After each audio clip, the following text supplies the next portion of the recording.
ഹേ അസ്സലാമലൈക്കും welcome back to channel. ഇന്ന് നമുക്ക് പുറത്തേക്ക് ഫുഡ് കൊടുക്കാൻ വേണ്ടിയിട്ടുണ്ട് കേട്ടോ. 35 പേർക്ക് കഴിക്കാൻ വേണ്ടിയിട്ടുള്ള ചിക്കൻ ബിരിയാണീൻ്റെ ഓർഡർ ഇന്ന് കിട്ടിയിട്ടുണ്ടെന്നത്. അപ്പോൾ അതാ ആദ്യം തന്നെ ഞാൻ 5 കിലോ ചിക്കനൊക്കെ കഴുകി വൃത്തിയാക്കി വെച്ചിട്ടുണ്ട്. നമുക്കിത് മസാല തേച്ച് വെക്കാം കേട്ടോ. അതിന് വേണ്ടിയിട്ട് ഞാൻ 1 സ്പൂൺ മുളക് പൊടി, 1/2 സ്പൂൺ മഞ്ഞൾപ്പൊടി, 1/2 സ്പൂൺ വലിയ ജീരകം പൊടിച്ചത്, പിന്നെ 1/4 സ്പൂണ് ഗരം മസാല, ആവശ്യത്തിനുള്ള ഉപ്പും കൂടി ഇട്ടിട്ട് പുളിക്ക് ആവശ്യമായിട്ടുള്ള സുറുക്കയും കൂടി വെച്ചിട്ട് അതൊന്ന് മസാല പുരട്ടി വെച്ചിട്ടുണ്ട്. പിന്നെ നമുക്ക് ഇതിലേക്ക് വേണ്ട ചതവുകളൊക്കെ ഒന്ന് റെഡിയാക്കി വെച്ചിട്ടുണ്ട്. പച്ചമുളക്, ഇഞ്ചി, വെളുത്തുള്ളി, പിന്നെ തക്കാളി, സവാളൊക്കെ അരിഞ്ഞ് വെച്ചിട്ടുണ്ട്. നമുക്ക് ആവശ്യമായിട്ടുള്ള ക്യാരറ്റ് ഒക്കെ കട്ട് ചെയ്ത് വെച്ചിട്ടുണ്ട് കേട്ടോ. നമുക്കിതെങ്ങനെ തയ്യാറാക്കണമെന്ന് നോക്കാം. ഞാനൊരു ചെമ്പ് അടുപ്പിൽ വെച്ച് കൊടുത്തിട്ടുണ്ട്. അതിലേക്ക് ഞാൻ ഓയിൽ ഒഴിച്ച് കൊടുത്തു.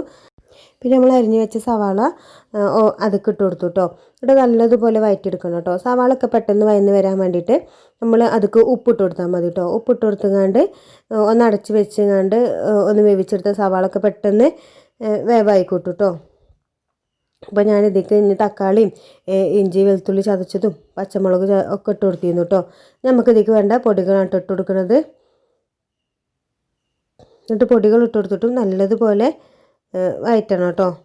പിന്നെ ഇതിലേക്ക് ആവശ്യമായിട്ടുള്ള മല്ലിച്ചപ്പ്, പുതിന അതൊക്കെ കട്ട് ചെയ്ത് വെച്ചിരുന്നു, അതും കൂടി ഇട്ട് കൊടുക്കുന്നുണ്ട് കേട്ടോ. പിന്നെ ഇതിൻ്റെ ലോങ് വീഡിയോ നമ്മൾ ചാനലിൽ അപ്ലോഡ് ചെയ്തിട്ടുണ്ട്. കാണാൻ താല്പര്യമുള്ളവർ ഒന്ന് പോയി കണ്ടു നോക്കൂ കേട്ടോ. എന്നിട്ട് നല്ലതുപോലെ വഴറ്റി കൊടുക്കുകയാണ് കേട്ടോ. എന്നിട്ട് നമുക്ക് ഇതിലേക്ക് പുളിക്ക് ആവശ്യമായിട്ടുള്ള തൈരും കൂടി ചേർക്കേണ്ടതുണ്ട്. അപ്പോൾ അതും കൂടി ഒന്ന് ചേർത്ത് കൊടുക്കുകയാണ് കേട്ടോ. നമ്മൾ മസാല പുരട്ടി വെച്ച ചിക്കൻ ഉണ്ടല്ലോ, അതും കൂടി അതൊക്കെ ഇട്ട് കൊടുത്തുകൊണ്ട് ഒന്നിങ്ങോട്ട് ഒരു 3/4 വേവ് ആവണ വരെ നമ്മൾ ചിക്കന് വേവിച്ചെടുക്കേണ്ടതുണ്ട് കേട്ടോ.